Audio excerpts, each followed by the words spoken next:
بسم اللہ الرحمن الرحیم الحمد للہ رب العالمین وبہ نستعین وصلی اللہ علی النبی الامی الکریم اما بعد۔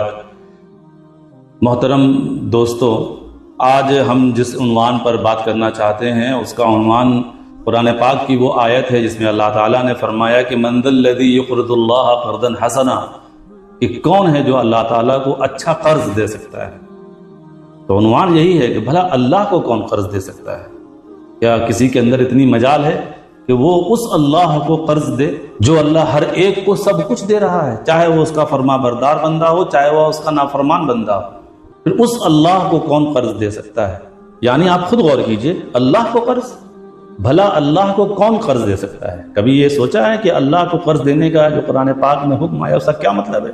کیا واقعی کوئی ایسا ہے جو رب العالمین کو قرض دے سکے؟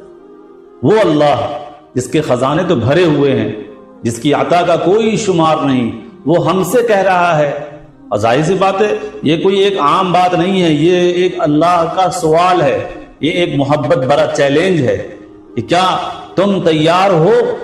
اللہ تم سے کچھ مانگ رہا ہے، کیا تم اللہ کو دینے کے لیے تیار ہو؟ اور یہ اللہ کس کے لیے مانگ رہا ہے، کس لیے مانگ رہا ہے؟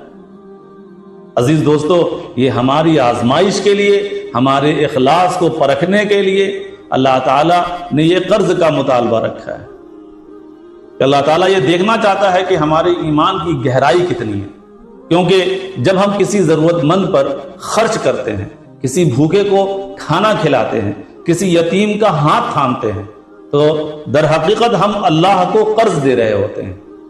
پھر اللہ تعالیٰ فرماتا ہے کہ یہ ہم دیکھ اس لیے رہے ہوتے ہیں کہ جو کچھ ہم نے تمہیں دیا ہے کیا تم اسے میری راہ میں خرچ کرتے ہو خوشی خوشی، دل کے اخلاص کے ساتھ؟ تو پھر اللہ تعالیٰ یہ وعدہ فرماتا ہے کہ فَيُضَاعِفَهُ لَهُ أَضْعَافًا كَثِيرًا، کہ پھر اللہ تعالیٰ تم کو یہ چیز، قرض کا مطلب یہ ہے کہ آپ کسی کو قرض دیں، بعد میں وہ آپ کو واپس کرے گا۔ اللہ کا معاملہ یہ ہے فَيُضَاعِفَهُ، اگر آپ اللہ کو قرض دیتے ہیں تو اللہ تعالیٰ آپ کو بڑھا چڑھا کر واپس کرے گا۔ یعنی ہم 1 روپے اللہ کے راستے میں دیتے ہیں تو اللہ تعالیٰ 70 گنا، 700 گنا، یا اللہ کی جتنی مرضی ہو اللہ تعالیٰ بڑھا کر دیتا ہے، آپ کی نیتوں کے حساب سے، آپ کے جذبے کے اعتبار سے۔ یہ کوئی دنیا کا کاروبار نہیں ہے، یہ آخرت کا کاروبار ہے۔ آج جب ہم کہتے ہیں کہ ہم تو خود پریشان ہیں، ہم تو خود مشکلوں میں ہیں، ہم کسی کو کیا دے سکتے ہیں، لیکن کیا ہم نے کبھی سوچا کہ جس دن سب کچھ ختم ہو جائے گا تب اللہ تعالیٰ ہم سے کہے گا کہ کیا تم نے میری راہ میں خرچ کیا تھا؟ اگر خرچ کیا تھا تو آج میری طرف سے ڈھیروں ڈھیر انعام تم لیتے جاؤ۔ قیامت کے دن ہمارے مال کا حساب ہوگا، لیکن جو مال ہم نے اللہ کو دیا تھا وہ بخشش بن کر ہمارے نام اعمال میں چمکے گا۔ اللہ تعالیٰ فرماتا ہے واللہ یقبض ویبسط، کہ اللہ ہی تنگی دیتا ہے اور اللہ ہی کشادگی دیتا ہے۔ تو کیا ہم کو اس ذات پر، اس اللہ پر بھروسہ نہیں ہے جو آج ہمیں دے رہا ہے اور یہ وعدہ کر رہا ہے کہ جو کچھ تم دو گے وہ میں بڑھا کر واپس کروں گا؟ ہم اچھی طرح جانتے ہیں کہ اللہ کے خزانے کبھی ختم نہیں ہوتے، نہ ہی اللہ کو ہماری دی ہوئی کسی بھی چیز کی ذرا سی بھی ضرورت ہے۔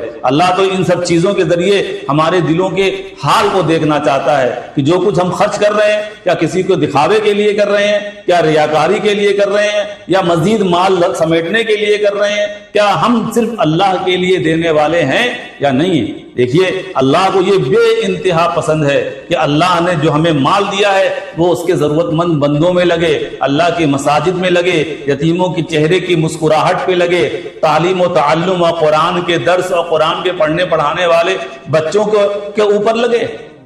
یہی وہ قرض ہے جس کے لیے اللہ تعالیٰ نے ہم سے فرمایا کہ اب کون ہے جو اللہ تعالیٰ کو اچھا قرض دے گا۔ اس لیے ہمیں آج سے ہی اللہ تعالیٰ کو قرض دینا شروع کر دینا چاہیے، بنا کسی دولت کی نمائش کے، بنا کسی شہرت کی طلب کے، صرف اور صرف اللہ کی رضا کے لیے، کیونکہ ہر ایک چیز وَإِلَيْهِ يُتُرْجَعُونَ، کہ سب چیز وہ لوٹ کر اللہ ہی کی طرف جانی ہے۔ یہ یاد رہے کہ اللہ کے راہ میں جو خرچ کیا جاتا ہے یہ محض صرف ایک صدقہ نہیں ہے، بلکہ یہ ہمارے مرنے کے بعد ہمارا اور آپ کا اصل سرمایہ ہے۔ اللہ تعالی ہم سب کو اس پر عمل کرنے کی توفیق عطا فرمائے۔ السلام علیکم ورحمۃ اللہ وبرکاتہ۔